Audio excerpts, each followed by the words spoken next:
이제 정말 따뜻한 봄이 왔어요.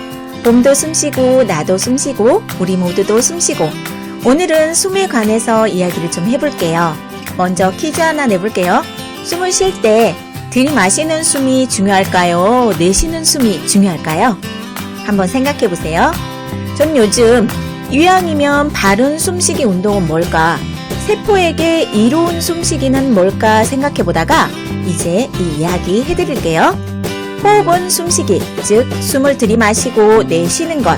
숨은 싱싱한 기운이고요. 싱싱한 기운을 들이마시고 내쉬는 행위가 바로 호흡입니다.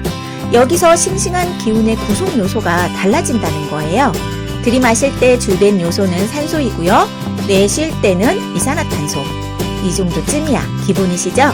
그런데 이 숨쉬기의 주된 목적은 이산화탄소 배출이 더 크다는 사실입니다.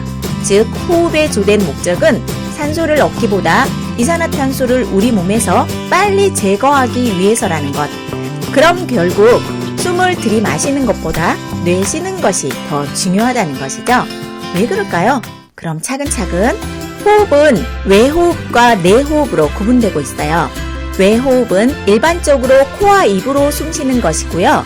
내호흡은 세포 내에서 미토콘드리아의 에너지를 얻는 과정이에요. 이 내호흡 과정에서 영양소는 산소와의 만남을 갖게 돼요.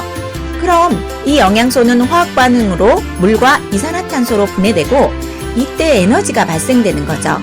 이것으로 생물체는 기능이 유지되는 거고요. 즉 살아있게 만드는 거예요. 우리가 코와 입으로 숨쉬는 이 외호흡은 세포를 살리기 위한 전처리 과정으로 보면 진정한 의미의 호흡은 내호흡이 맞겠죠? 즉 우리는 음식물을 통해 영양분을 공급받고 호흡을 통해 산소를 공급받아서 비로소 에너지가 생성되는 것이에요. 즉 우리가 살아가려면 밥을 먹고 숨을 쉬는 일은 꼭 필요한 일이라는 것입니다. 여기서 한 가지 주목해야 하는 것은 내호흡 과정에서 생긴 이산화탄소입니다. 물이야 당연히 필요한 것이므로 상관없지만 이 이산화탄소는 노폐물이에요. 반드시 몸 밖으로 내보내야만 하는 것입니다.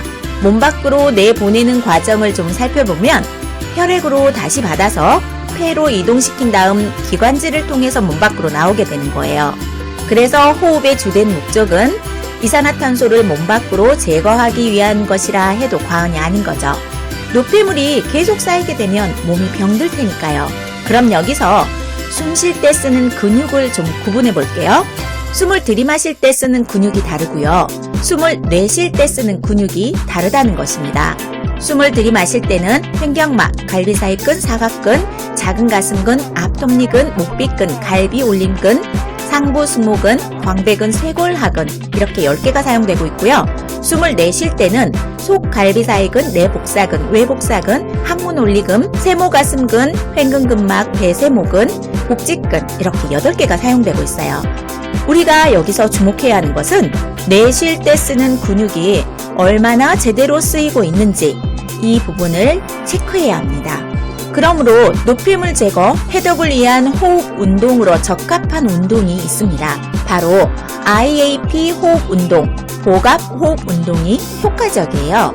이 IAP 호흡법은 스탠퍼드 대학 스포츠의학센터에서 실시하고 있는 운동선수들이 피로회복 예방 호흡 운동법이기도 해요.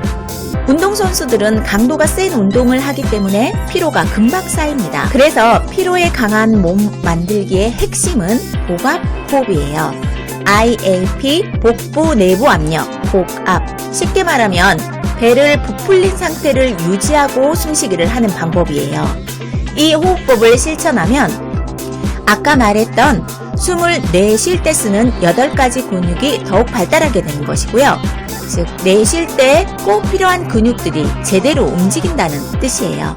그렇게 되면 몸의 중심 압력이 높아지고요. 이때 생긴 압력은 몸통과 척추를 지탱해서 몸의 중심이 안정화됩니다.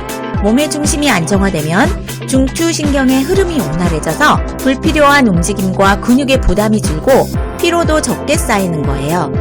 피로도 적게 쌓일 뿐더러 세포를 깨우는 운동이라 해도 손색이 없다는 거예요. 세포 안의 미토콘드리아의 에너지 생성 과정에서는 반드시 이산화탄소 찌꺼기가 생기니까 이것을 얼마나 빠르게 배출시키느냐. 그럴 때 우리 몸의 피로도 회복하고 더 나아가서는 항상성을 회복 유지시키는데 도움이 된다는 겁니다. 이제부터는 이 복압 호흡을 배우고 실천하고 연습하고 또 의도적으로 훈련해서 진짜 건강한 몸을 가져보는 것은 어떠세요? 앞으로 차근차근 이 복압 호흡에 관한 방법이나 훈련 방법 등을 올려보도록 할게요. 이 영상이 도움이 되셨다면 좋아요, 구독 버튼 잊지 마시고요. 앞으로 저의 영상을 가장 빠르게 배송되도록 하시려면 알림 버튼 눌러주세요. 그럼 우리 모두의 진정한 건강을 위해 오늘도 치어링